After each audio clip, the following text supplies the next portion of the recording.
Welcome to Android App Addicts, episode number 71. We talk about apps here, and you might say, well, what kind of apps? You know, do you guys talk about BlackBerry apps? Do you talk about iPhone apps? Do you talk about web OS apps? Palm apps, you ask? No. It's all about the Android apps here. That's what we go over. We have 3 other co-hosts on the show. We bring apps that we're using throughout the week that we like, that we're not liking, maybe one apps that'll help you in your life, and just try to give you some tools for living with your phone. Let me introduce the co-hosts, starting with the Door-to-Door Geek, Steve McLaughlin from DoorToDoorGeek.com. Door. Hello, sir. How are you doing? Insane. Good. Except for commuting. It's great. You want to tell us about that? What do you mean? Just really bad traffic. I don't want to go into it. Really? I think what you told me before the show. You sure?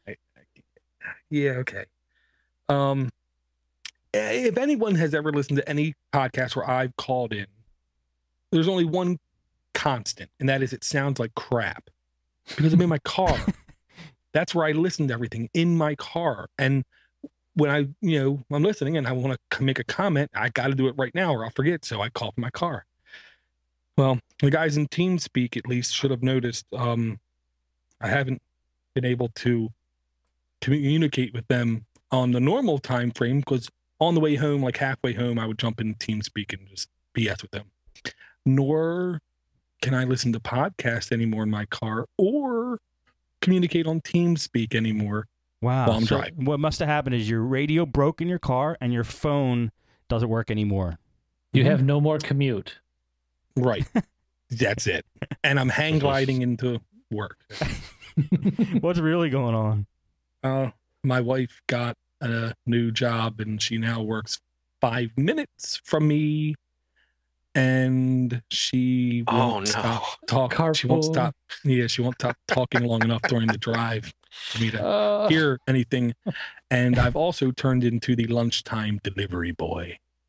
Whoa, are you serious? Well, if she doesn't go out for lunch, she gets off earlier. And, less time me standing there and sitting there in my car in front of her building picking my nose. So. Wow, Dor, that's pretty interesting. I'm sorry to hear that. But you get to spend quality time with your wife. Mm-hmm. All right.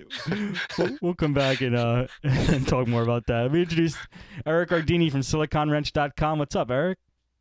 I've got a commute kind of now. I'm opening up a store downtown, so I'm not here in the home office anymore. That's what's new, I guess. Been busy, really busy. More busy than I was expecting at this minute, but that's good. We can handle that. That's a good thing to handle. Keeps us alive. Just keeping the energy drinks flowing to keep it going. Oh yeah, for those of you who don't know, this is a drug-induced show for Eric. No, he I'm just kidding. He's actually on he just took a 5-hour energy drink before the show. My first ever. His first ever. So we're going to see the reaction as the show progresses. Yes, people, that's how dorky I am. Trust me, they hit quick. Real, I can imagine. I'm dorkier. I've never had one, so there you go. Thanks for joining us, Eric. Yep, as usual. Sean Johnson is also with us from SJGeek89 on Twitter. What's up, Sean?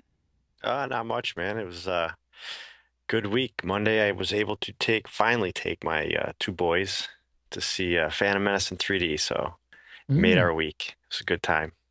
Yeah, how was it? It was good. It was real good. It was actually better than what I was anticipating, only in the sense that it wasn't real gimmicky. It kind of reminded me of just, the old viewfinders you used to use when you were a kid. You put the slide in there and everything was just exaggerated, like nice depth of field and everything. It was like that. So it was cool, but I would have gone even if it wasn't in 3D just to take my boys to see it on the big screen. So it was good. It was a good time. That's awesome, man. I'm glad you enjoyed that.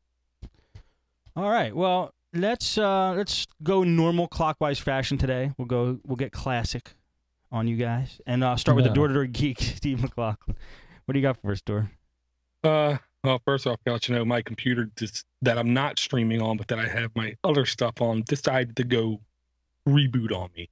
So by memory, the app I'm going to mention, and if someone can find it and put the link in the twitch.tv chat, be much appreciated. It's called Doptrix.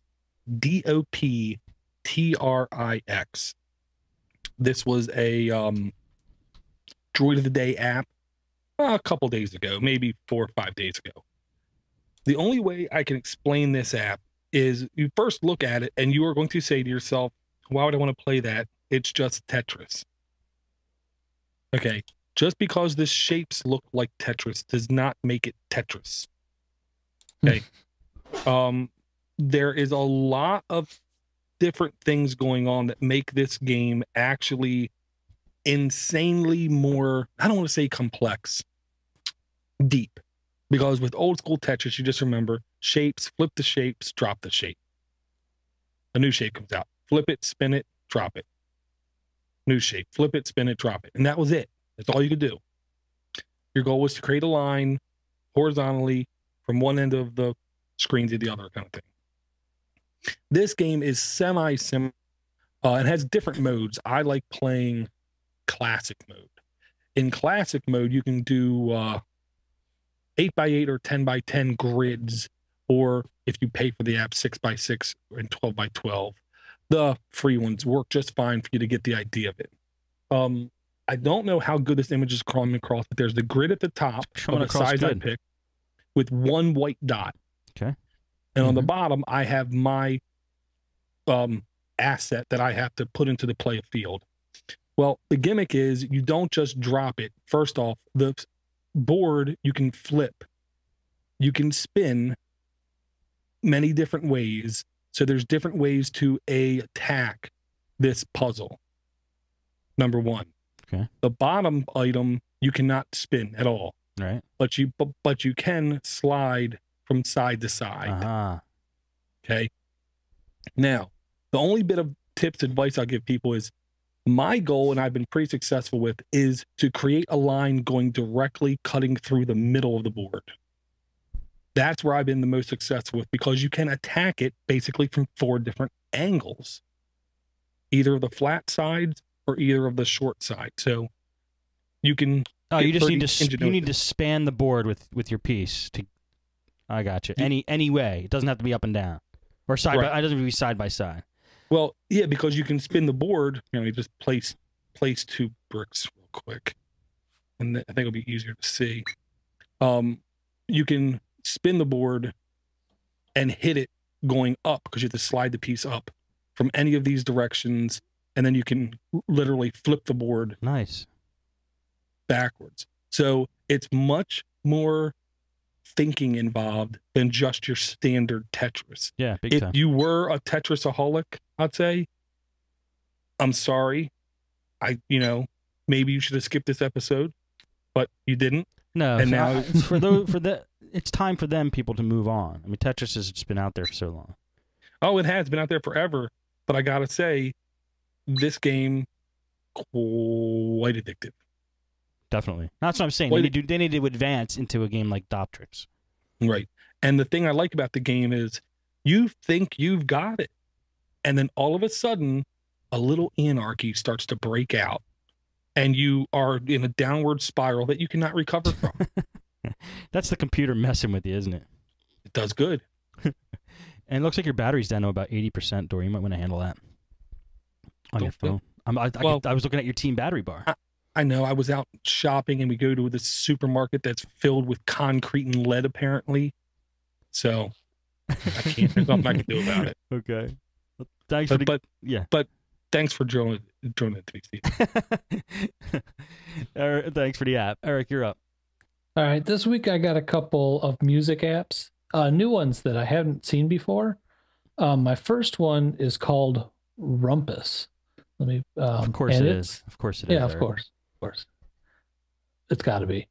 So Rumpus is more of more than listening to music. It's more of a music discovery. Well, maybe you don't discover the music on it, but if there's music that you already know, it helps you discover more about it. It kind of tells you like the album that song came from. Let me place this in the chat. It gives you discographies from the bands. Boy, this is really hard with one monitor. I never realized this before. Don't worry about it. All right. So there's okay. Anyway, so I got Pink Floyd up on here. I don't know. Pick a band and I'll do a search. Pick a band. I'll pick something obscure. Door, pick a band. The Beatles, somebody really no. How about Devo? Downtown Science. Downtown Science. That's quite obscure. Check it out. Downtown Science. What is that? Classic rock? Yeah, I've never heard of them. Old hip hop with a guy from somebody else's band who was very popular and a guy who nobody ever heard of. Yeah, wow, they came up with even with a picture. Downtown Science was a brief collection between Sam Sever and Kenneth Carabello. Exactly. Now here in releases, usually on the left-hand side, underneath the picture of the band, they have a thing called releases, and in that area, they would give you all the different albums that they've ever made. For some reason, these guys, they don't have it there. There's over here on the right, if they weren't here, there'd be a ton of sounds like bands. They say that these sound like Third Base. I don't know if you've heard of Third Base. No. You click over here on the left and you get all the videos, and it did come up with about, I don't know, maybe a dozen videos for them. Damn. Wow. To watch. That's and you can impressive. watch it. It's a great app. It really is. You can watch it right from this. And I got a caveat. This is a tablet only app because of the way it's laid out. A lot of this stuff is kind of small writing, and it's laid out especially for tablets. It really looks beautiful. It's a beautiful application. If you are really into music and you want to know more about the bands that you like and the albums and things, and then maybe discover more songs and albums that you didn't know from that band, I totally recommend Rumpus. Very cool. Well, I think it looks great. Two super quickies. One, Steve, I think you've already used pronouns this episode. Oh, yeah. What? If you remember last episode, we weren't allowed to use pronouns this episode because we have to keep saying the name of the app.